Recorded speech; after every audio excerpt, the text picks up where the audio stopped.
Baiklah, Assalamualaikum warahmatullahi wabarakatuh. Kembali lagi di channel Guru 21, media informasi dan edukasi untuk guru dan pelajar Indonesia.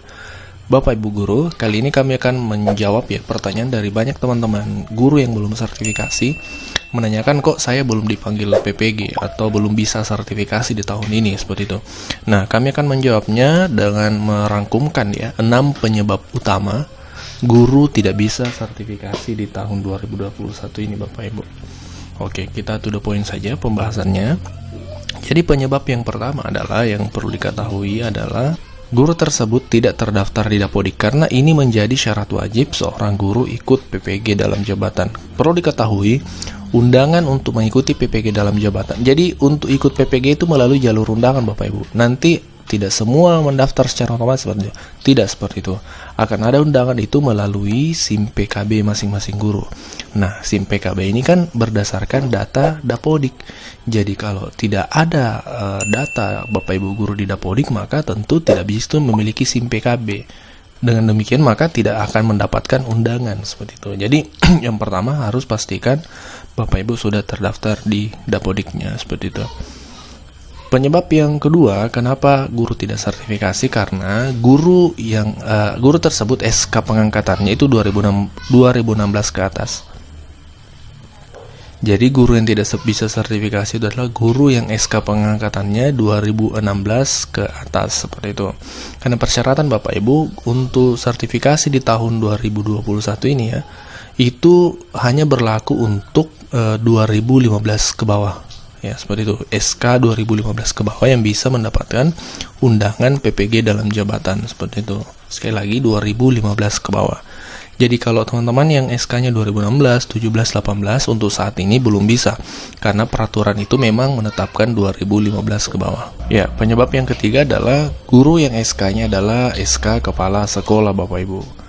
Jadi ini perlu dipahami juga nih, meskipun teman-teman misalnya menggunakan SK-nya 2015 ke bawah tapi ternyata SK tersebut adalah SK dari kepala sekolah, bukan dalam hal ini kepala daerah, seperti itu.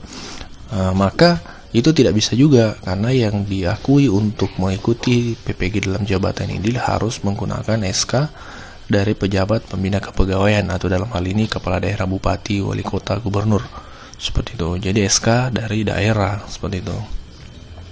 Nah, ini juga perlu dipahami oleh teman-teman semua. Jadi kami berbicara berdasarkan aturan yang ada. Penyebab yang keempat adalah guru belum S1 atau D4. Ini juga perlu dipahami, Bapak Ibu, karena harus memang S1 dulu baru bisa mengikuti PPG dalam jabatan ini. Dan yang selanjutnya adalah guru yang belum memiliki NUPTK. Jadi karena belum memiliki NUPTK ini, juga tentu tidak bisa untuk mengikuti PPG dalam jabatan, karena NUPTK ini menjadi syarat juga untuk sertifikasi, seperti itu. Ya, saat yang selanjutnya, penyebab selanjutnya yaitu belum lulus pretest atau seleksi akademik, karena tentu sebenarnya pretest ini sudah masuk tahapan PPG dalam jabatan. Jadi kalau memenuhi syarat nanti ikut pretest undangan PPG. Nah, tapi kalau tidak lulus pretest ini juga tidak bisa mengikuti proses sertifikasi atau PPG dalam jabatan. Perlu diketahui, seleksi itu untuk di proses PPG dalam jabatan, yang pertama ada seleksi administrasi, kemudian ini melalui SIM PKB, kemudian seleksi akademik atau pretest kemudian seleksi administrasi lagi tahap 2. Lalu kalau lulus baru bisa ikut PPG. Itu pun nanti tidak otomatis ikut PPG, nanti dihitung lagi berdasarkan kuota nih. Misalnya tahun itu kuotanya berapa dan berapa peserta yang bisa tercover, karena tidak semua tentu bisa, karena banyak peserta yang lulus sementara kuota setiap tahun itu terbatas, Bapak Ibu guru.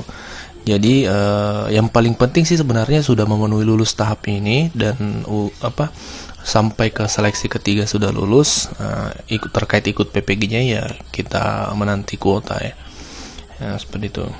Jadi sekali lagi yang paling penting sudah lulus pretest, seperti itu. Nah, Bapak Ibu guru, untuk mengetahui lebih lanjut terkait PPG dalam jabatan Bapak Ibu Anda bisa membaca Peraturan Menteri Pendidikan Republik Indonesia nomor 38 tahun 2020. Ini yang menjadi rujukan kami dari apa yang kami sampaikan tadi itu.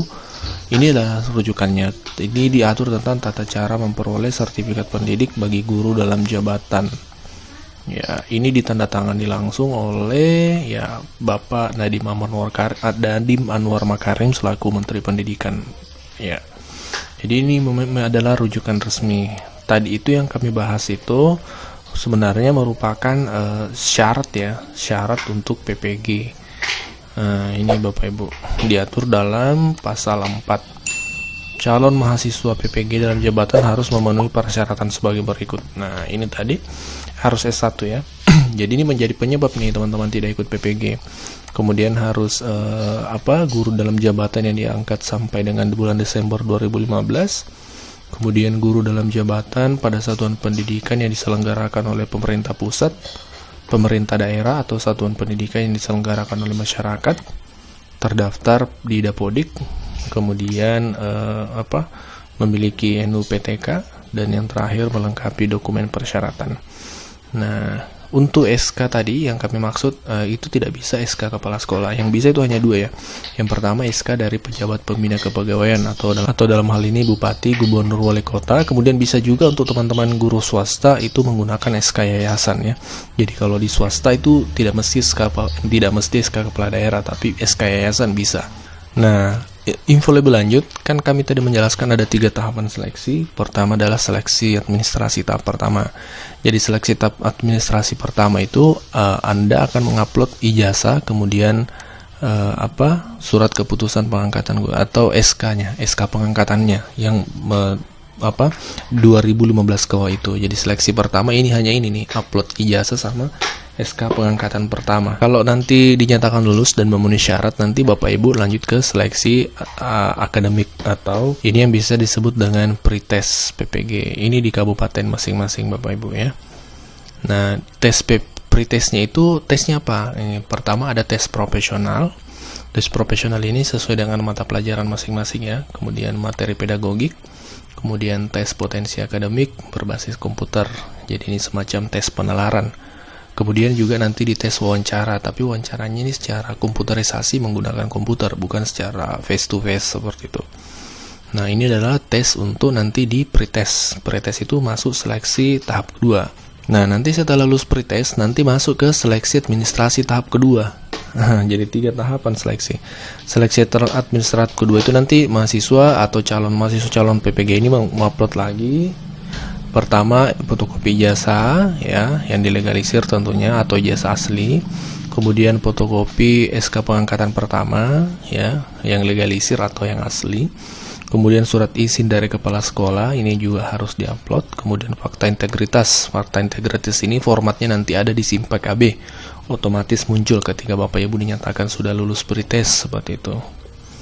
Kemudian ada juga nanti surat pernyataan, tapi ini untuk surat penyetaraan maksud kami, tapi ini untuk lulusan luar negeri. Kalau yang dalam negeri tidak perlu. Nah, untuk tahun 2020 itu berkas itu masih dikumpulkan ke Dinas Pendidikan. Nah, khusus 2021 ini sudah ada kemudahan lagi nih, tidak perlu dikumpulkan fisiknya ke Dinas Pendidikan, cukup upload scan-nya di nanti portal portal SIMPKB juga ya, PPG dalam jabatan seperti itu. Jadi tidak perlu kemana-mana, cukup unggah di rumahnya masing-masing. Yang penting koneksi internetnya bagus. Nah, setelah itu nanti akan diverifikasi ya, diverifikasi. Kalau dinyatakan lulus, nah berarti bisa mengikuti PPG. Kemudian nanti ditetapkan sebagai mahasiswa PPG. Ada yang statusnya utama, ada yang cadangan. Kalau utama maka langsung mengikuti PPG. Kalau cadangan itu menunggu. Kalau ada yang utama mengundurkan diri, maka yang cadangan maju. Karena sekali lagi ada kuota setiap tahun. Ya, ada kuota setiap tahun. Misalnya kuota tahun ini 10.000, sementara yang lulus pretest sejak 2017, 18, 19 ada 20.000, maka ya 10.000 itu yang didahulukan ya, 10.000-nya lagi menunggu seperti itu. Nah, ini perlu dipahami juga dalam hal calon penetapan mahasiswa PPG. Terkait tadi itu bagaimana cara menentukan siapa yang duluan PPG. Nah, ini aturannya. Dalam hal menetapkan calon mahasiswa PPG, dalam jabatan lulus seleksi administrasi dan seleksi kemampuan akademik melebihi kuota yang ditetapkan, Direktur Jenderal berwenang untuk menentukan prioritas berdasarkan masa kerja, usia, urutan tahun lulus seleksi administrasi, geografis, dan perolehan nilai. Jadi ini adalah tolak ukur penentuan siapa yang duluan PPG, siapa yang menunggu, seperti itu. Jadi ada memang aturan yang jelas mengatur tentang semua itu, Bapak Ibu. Itu diatur sekali lagi dalam Permendikbud nomor 38 tahun 2020. Dan Bapak Ibu bisa download ini dan membaca lebih detail. Nah, demikianlah info yang kami share. Semoga bermanfaat dan Assalamualaikum warahmatullahi wabarakatuh.